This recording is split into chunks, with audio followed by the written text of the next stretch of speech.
kami dari kelompok 7 yang beranggotakan saya Arman Sugandi, Saya Jihan Fadila Agustin. Saya Rifki Febrianti. Saya Andra Pratama. saya Senja Gunawan. Dan saya Fajar Jonathan Ulul. Nah, di sini kami akan membahas hasil diskusi kami, yaitu mengenai era musik romantik. Nah, ada dua genre yang bakal kita bahas di sini, yaitu etude dan symphony poem. Halo teman-teman semuanya. Jadi kembali lagi di sini. Nah, jadi sesuai apa yang sudah tadi saya sampaikan, bahwasanya di sini kita akan membahas era musik romantik, yang mana lebih spesifiknya kita akan membahas dua genre di sini, yaitu etude dan symphony poem. Nah, di sini kami memecah menjadi dua bagian, yang mana bagian pertama ini kita akan membahas tentang bagaimana musik era romantik itu, dan kita akan membahas etude di sini. Kemudian sebagian teman yang lainnya, yaitu 3 orang selanjutnya, akan membahas tentang symphony poem.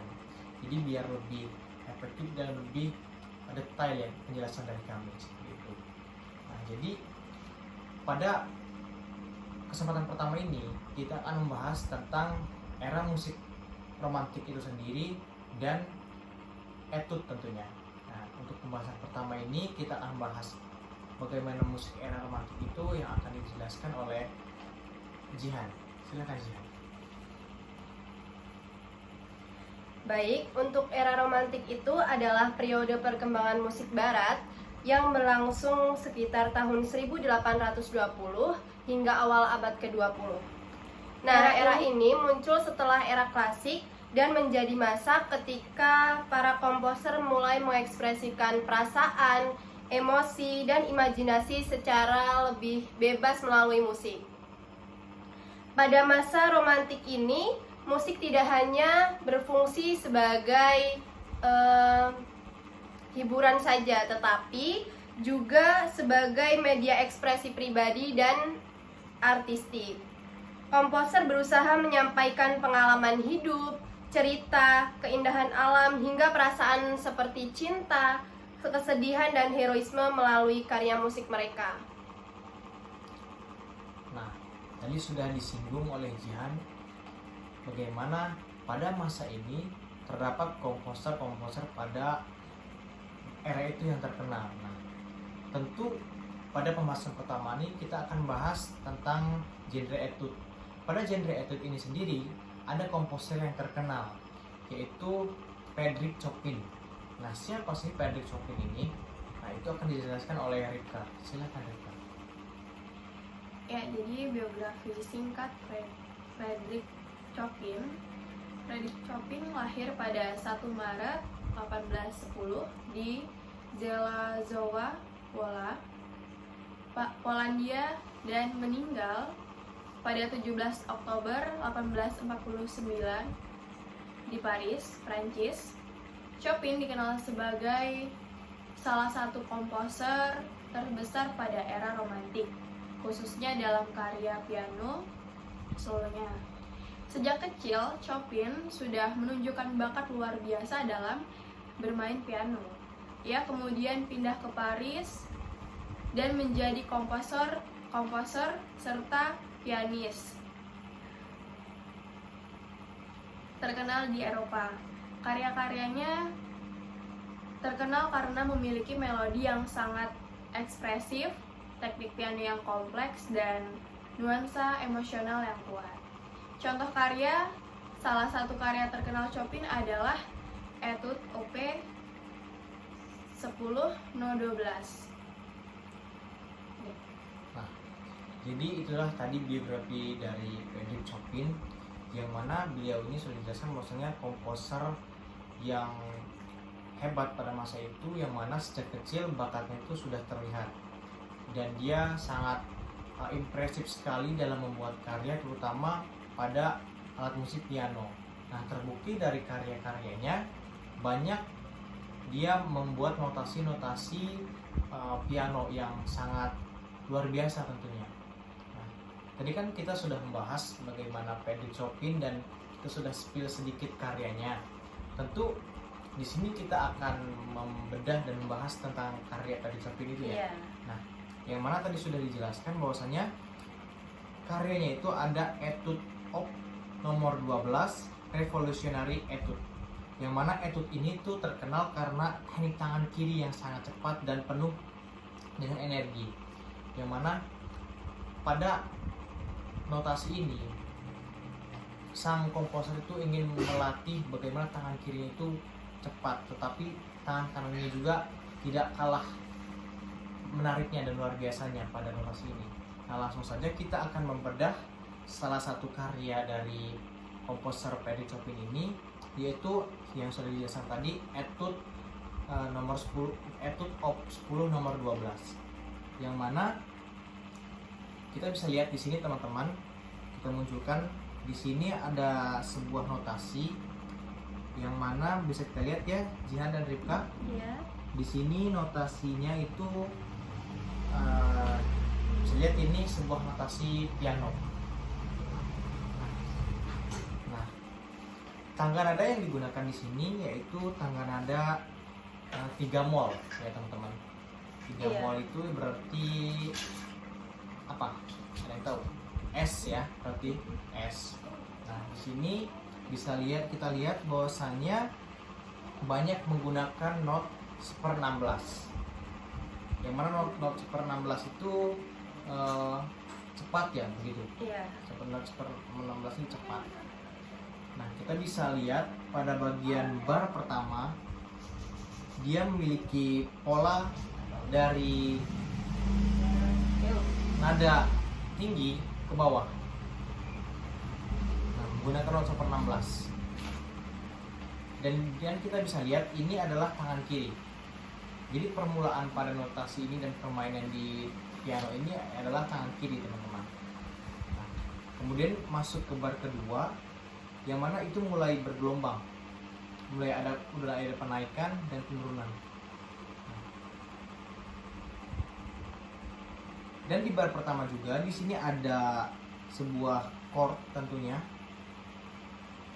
yang mana chord itu adalah Des, F, As, dan C. Nah, itu ya teman-teman. Baik, untuk bar kelima ini tangan kanan mulai memainkan piano. Pada notasi ini tangan kiri lebih dominan memainkan piano ini. Jadi pada notasi ini juga banyak yang menggunakan not seper-16 yang banyak dan berulang-ulang. Oke.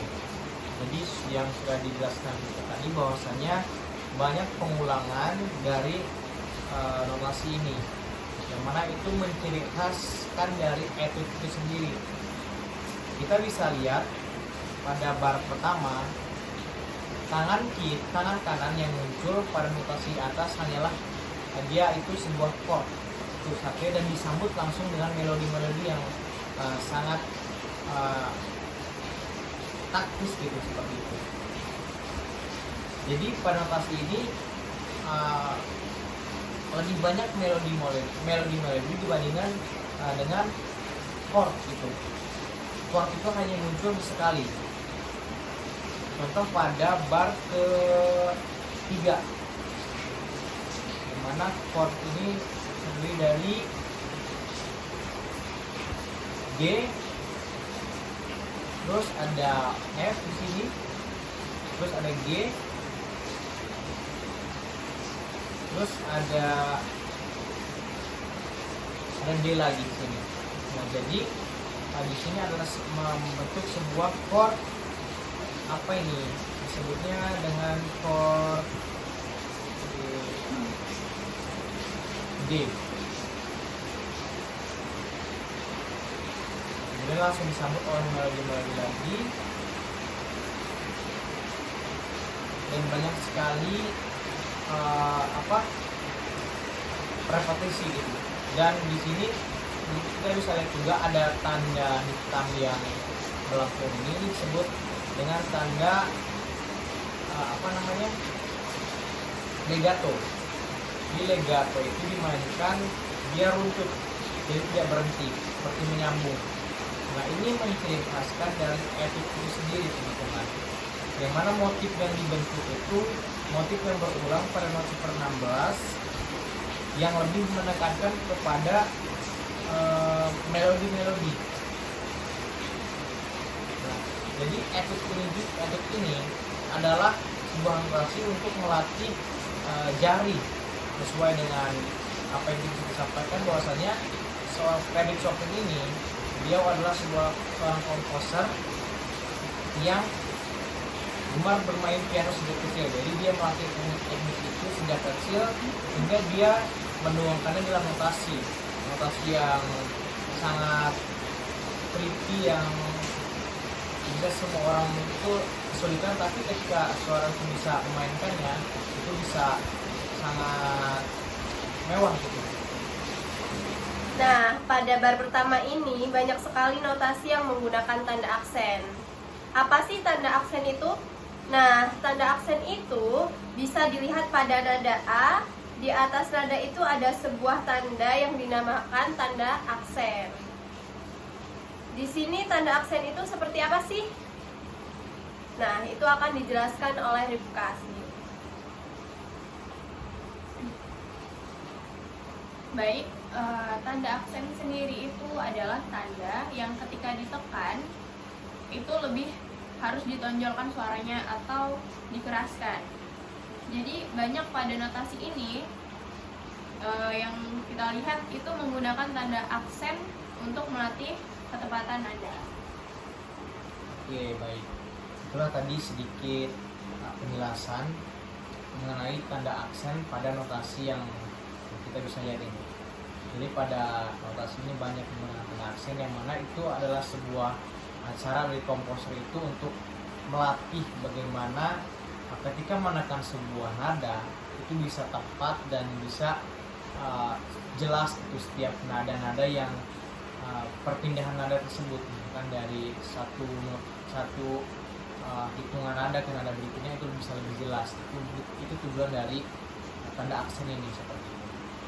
Nah, tadi juga sudah dijelaskan bahwasanya Frederick Chopin ini setiap membuat karya itu lebih penuh dengan energi, penuh dengan semangat. Itu terutama kita bisa lihat dari notasi-notasinya yang banyak menggunakan not super 16 di sini. Bahkan di sini lebih cenderung tangan kiri yang cepat seperti itu, dan pada ini juga menggunakan tangan nada mol, yaitu 3 mol, karena itu buah tangan nada S seperti itu. Nah, jadi kita di sini sudah membicarakan soal notasinya. Tentu teman-teman penasaran gitu, bagaimana sebuah notasi ini dituangkan dalam permainan langsung, dalam sebuah karya yang dimainkan oleh seseorang. Nah, di sini kami mempunyai suatu contoh dari seseorang yang memainkan karya dari Frederick Chopin ini, yaitu karya etude nomor 12 ini, yang mana kita nanti bisa saksikan bahwasanya dia menggunakan tangan kiri lebih dominan untuk memainkan notasi ini. Penasaran bagaimana videonya? Nah, mari kita saksikan.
pada video yang sudah kita saksikan ini, di mana kita bisa melihat karakteristik karya dari Frederick Chopin ini, yang mana karyanya ini memang energik sekali dan penuh semangat.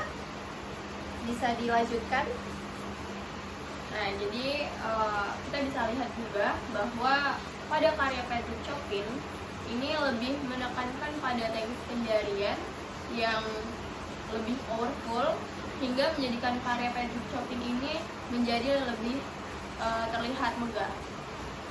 Walaupun banyak repetisi atau pengulangan, tapi karena motif itulah yang membuat karya Frederick Chopin ini bisa terkenal dan terlihat mewah gitu.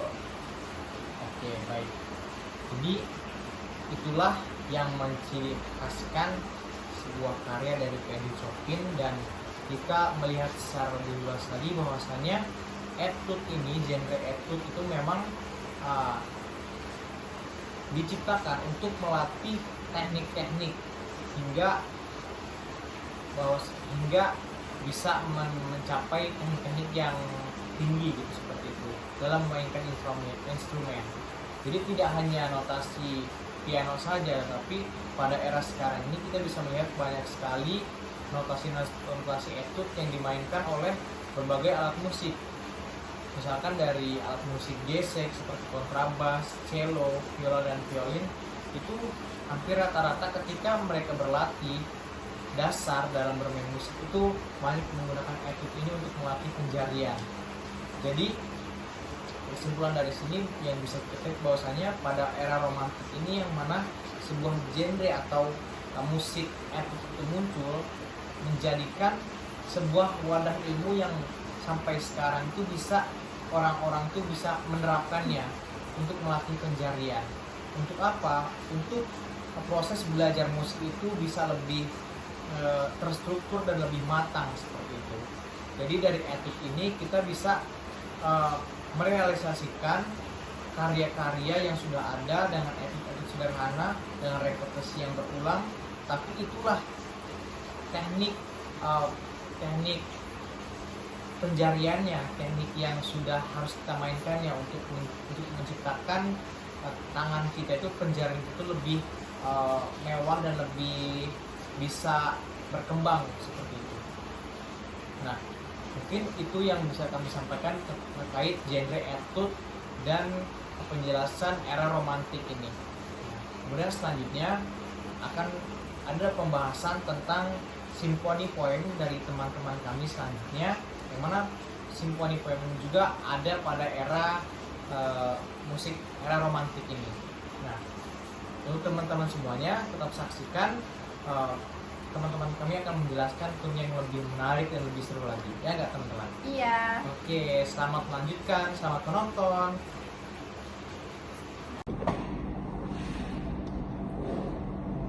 Baik, selanjutnya kita akan membahas mengenai pengertian simfoni poem atau puisi simfoni, yaitu karya musik instrumental yang dimainkan oleh orkestra dan diciptakan untuk menggambarkan suatu cerita, suasana, gagasan atau peristiwa tertentu di luar musik, seperti puisi, legenda, pemandangan alam, atau kisah sejarah.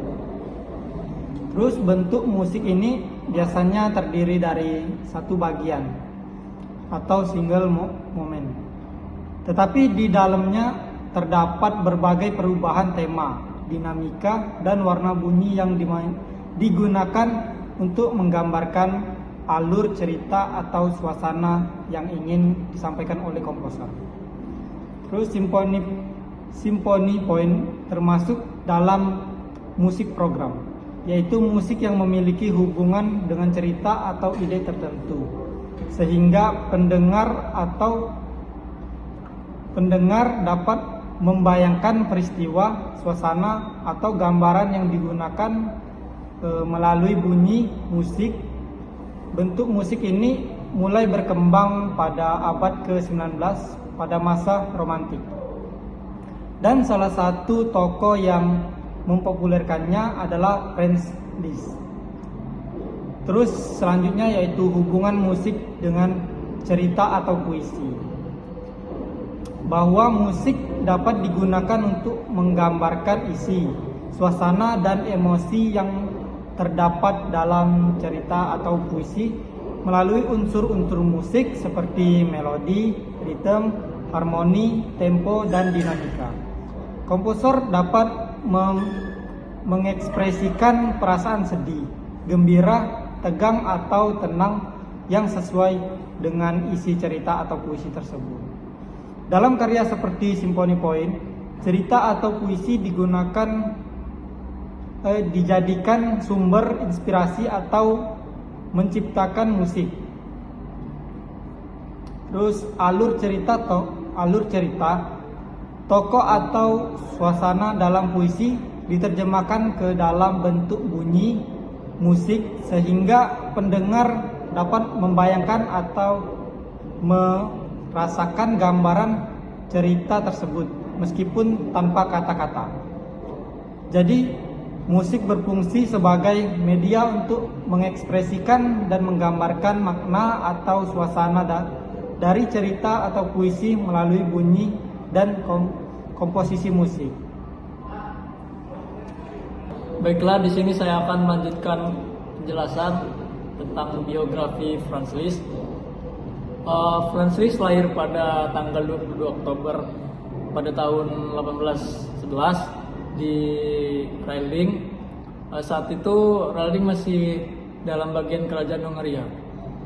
Ayahnya yang bernama Adam Liszt adalah seorang musisi yang bekerja di istana keluarga, lebih tepatnya keluarga Prince Nicholas II. Dari ayahnya ia mulai belajar musik dan piano sejak kecil, dan bakatnya terlihat sangat cepat berkembang. Pada usia 9 tahun ia sudah mulai tampil bermain piano di depan masyarakat umum. Karena mempunyai bakat yang luar biasa, Franz Liszt ini dikirim belajar ke Vienna. Di sana ia belajar piano kepada Karl Krazi dan belajar komposisi kepada Antonio Salieri. Setelah itu ia pindah lagi ke Paris yang pada saat itu menjadi pusat perkembangan musik di Eropa. Dan pada usia remaja hingga dewasa muda, Liszt menjadi pianis konser yang sangat terkenal di Eropa. Ia melakukan banyak tur konser yang sangat luar biasa. Banyak orang mengagumi penampilannya. Dari penampilan yang luar biasa itu sehingga muncul fenomena yang disebut Lisztomania, yaitu kegilaan penggemar terhadap penampilan Franz Liszt itu tersendiri. Selain menjadi pianis, Liszt juga menciptakan banyak karya musik, terutama untuk piano. Beberapa karya terkenalnya itu ada 1 Hungarian Rhapsodies, 2 ada Liber Stadium, dan 3 ada La Campanella. Kemudian yang keempat ada Vos Camponi. Liszt juga dikenal sebagai pencipta bentuk musik simfonik atau peran karya orkestra. Baik, sekarang kita menganalisis partitur karya yang berjudul Les Preludes. Ini karya komposer Franz Liszt.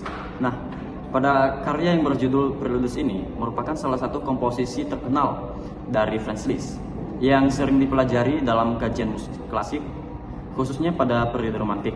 Nah, pada partitur yang dianalisis ini, karya tersebut ditulis untuk piano solo dengan tempo awal itu andante, yang menunjukkan bahwa musik dimainkan dengan kecepatan sedang dan cenderung tenang. Nah, secara umum, bagian awal karya ini menghadirkan suasana yang lembut dan penuh ekspresi yang menjadi ciri khas gaya musik romantik.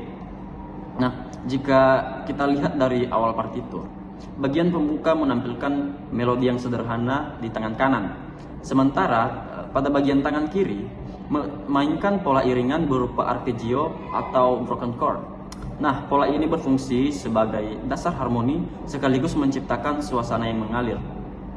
Nah, di sini juga ada dinamika yang digunakan pada bagian awal piano, yang berarti ini dimainkan dengan lembut.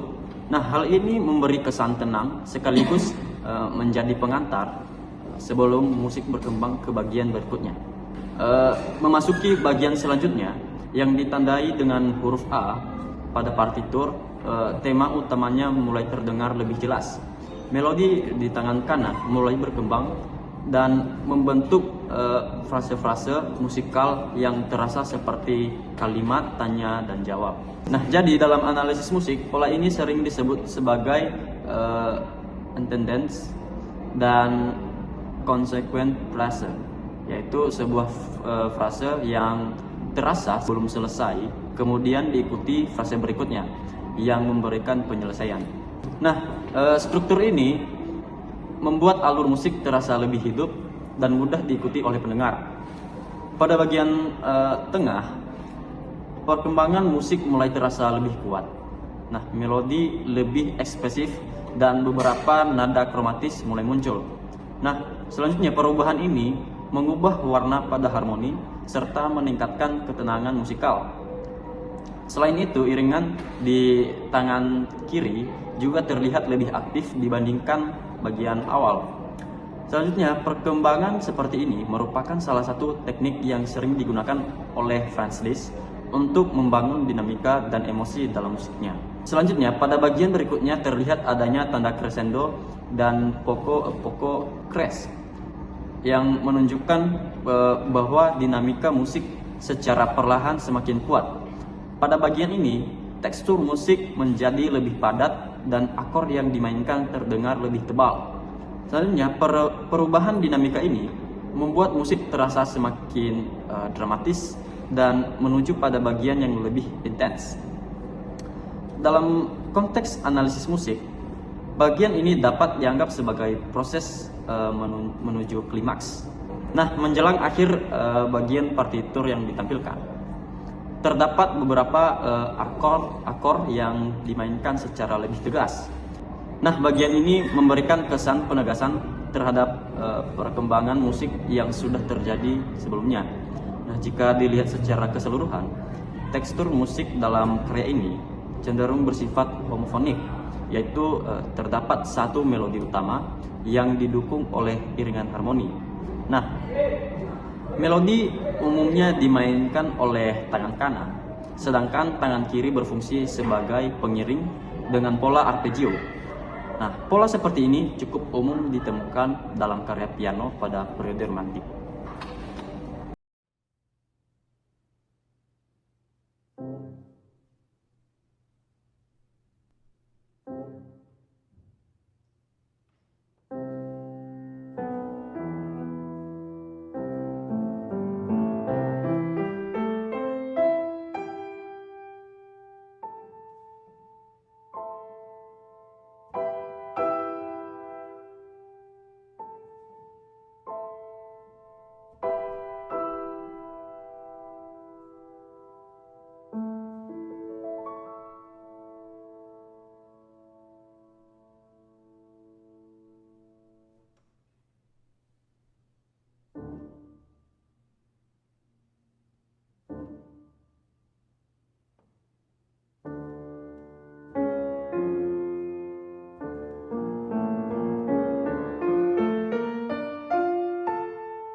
musik era romantik yang mana yang sudah tadi kita bahas, yaitu etude dan simfoni poem. Kurang lebihnya kami mohon maaf. Kami akhiri.